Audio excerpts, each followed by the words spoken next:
está jogador.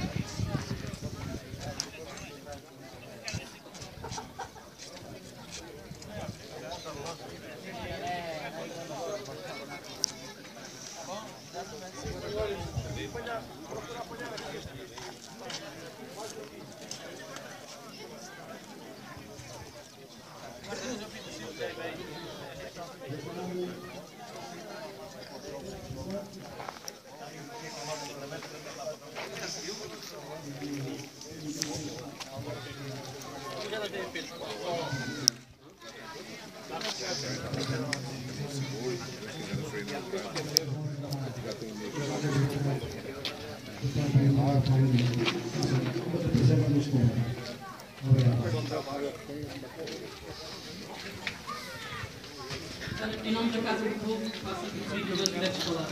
Excelentíssimas autoridades aqui presentes, caros sócios, cabrelenses e amigos do Desportivo de Cabrela. Estamos hoje aqui para inaugurar a obra de modernização, recuperação e adaptação do campo de futebol de Cabrela. Esta tão ambicionada obra teve um investimento de 184.322,63€, sendo participada pelo FEDER 75% e os restantes 25% pela Câmara Municipal de Montemor.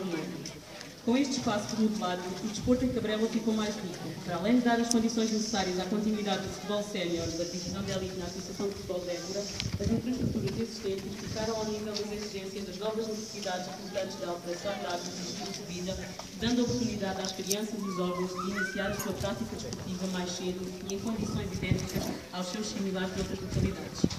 Conseguiu-se ainda criar condições para a realização de diversas atividades desportivas por parte de todas as instituições da vila e, em conjunto com as infraestruturas já existentes, criar um complexo desportivo para melhorar a qualidade de vida da população e das comunidades vizinhas, elevar a vertente turística e atrair a vila como destino para novos residentes.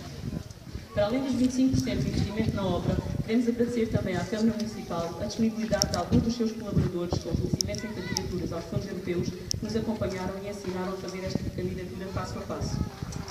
À Junta de Freguesia pela realização de algumas infraestruturas não envolvidas no processo, como é o caso da pavimentação ao redor do campo, cedências de tintas, entre outras. À Associação de Futebol de Évora, à empresa Monte Portugal S.A., a empreiteira da obra, que desde sempre demonstrou